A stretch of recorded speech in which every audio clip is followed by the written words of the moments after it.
The pandemic has been a very trying time for many of us, what with the economic disruption and the mental toll that it's taken. But resilience has also emerged from adversity. Enterprise Singapore says that the local startup ecosystem has continued to flourish despite the challenges from COVID-19. And there are also plans in the pipeline to boost innovation. For a closer look, we have Edwin Chow. He's Assistant CEO of Enterprise Singapore's Innovation and Enterprise Division, and Anna Lam, co-founder of startup Crunch Cutlery, which just opened last December. Good evening to both of you and welcome. Thanks for joining us. Edwin, let me begin the conversation with you. How has the local startup community grown despite this pandemic, and which sectors should we expect to see grow in the coming year and why? Well, thanks, Don. Pleasure to be here.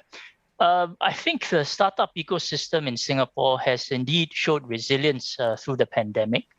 If you look at the first half of 2021, we clocked about 355 investment deals, amounting to just over $5.3 billion, right? And this compares very well with the 317 deals worth about $3.4 billion in the same period in 2020.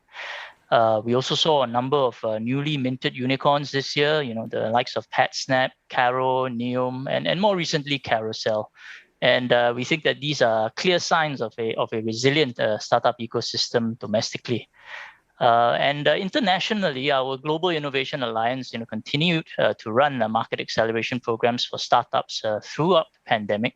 The Alliance now has 15 cities worldwide with a dedicated partner connecting our startups to VCs, customers, and talent in each city. And because of COVID, right, such programs previously used to run in person with startups traveling overseas, they pivoted to become fully virtual. And we were very pleased to see that the number of participants and successful deals closed per program didn't drop.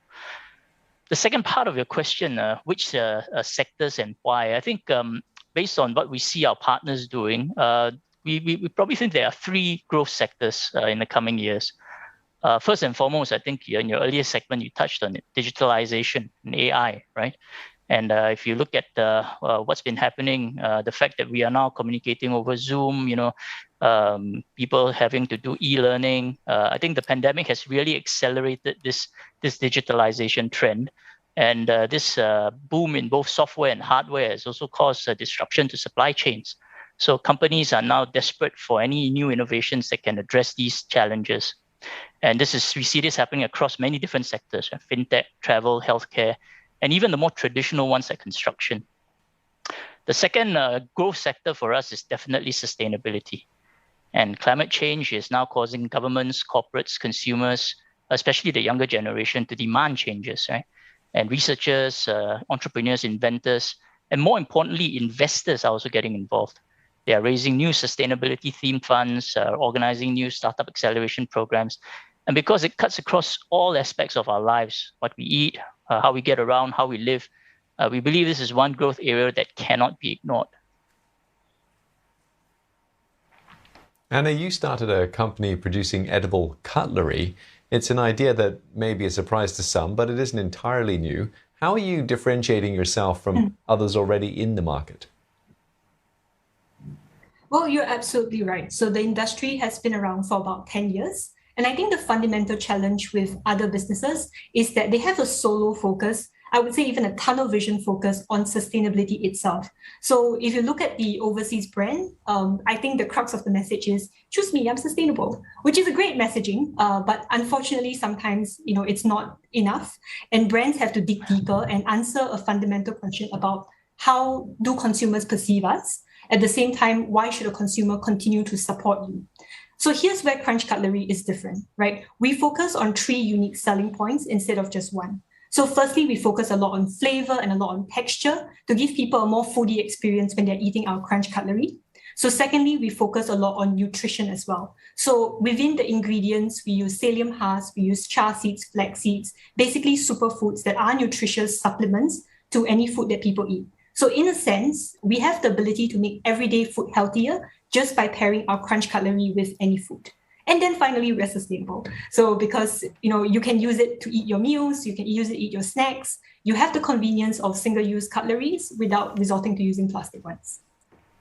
So Anna, if your cutlery passes the taste and nutrition test, do you have plans to expand your business overseas and compete with those other firms that you say mainly have that one sustainability message?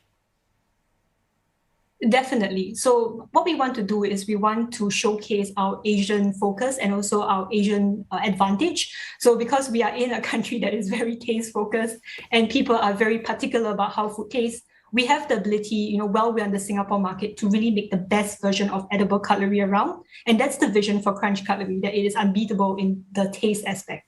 And using that advantage, as well as having the nutritional aspect, we intend to go into the Australian market. So we believe that our core brand values of nutrition and sustainability is very much in line with that. And being an English market helps. So that's actually the next route to expansion for us. Edwin, what are some of the key barriers then that local startups continue to face? And what is ESG doing to support those that want to expand? I think we see three key barriers facing Singapore-based startups. First and foremost is access to talent, especially technical and entrepreneurial talent. And I think this is a perennial problem made worse by the fact that demand for such talent is very high globally, and we are, after all, a small country. So we must continue to press on grooming our own talent pool and supplementing this with foreigners. So, for example, Enterprise Singapore, we have a Startup SG founder program in which we appoint accredited mentor partners to guide and groom aspiring Singaporean entrepreneurs on their innovative business ideas. And I believe Anna and Crunch Cutlery was one of those who benefited from this program. We also offer internships, overseas work opportunities to students and fresh graduates under our Global Ready Talent program. And to date, this program has supported over 1,300 internships in more than 200 startups. And last but definitely not least, we continue to run our Entrepass program, which allows foreign entrepreneurs to start companies here, adding value to our economy and creating jobs for locals. The second key barrier is money, or what we call smart money. And I think this is essential to support the growth of startups, especially those which have their own core technology, who often need both money and advice.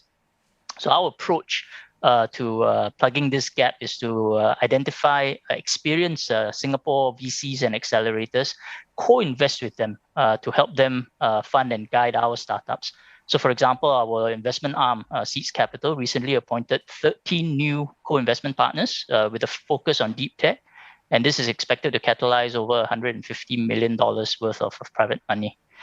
And last but not least, it's really to help our startups attain what we call product market fit more quickly. And I think this is especially important for companies that form in Singapore because of our small domestic market. They have to go out quickly, scale into the region, demonstrate to consumers and customers there that the products and solutions that they develop here in Singapore meet a need in market, in an overseas market. And increasingly, we are also working with our larger companies and partners like the GIA partners to do that.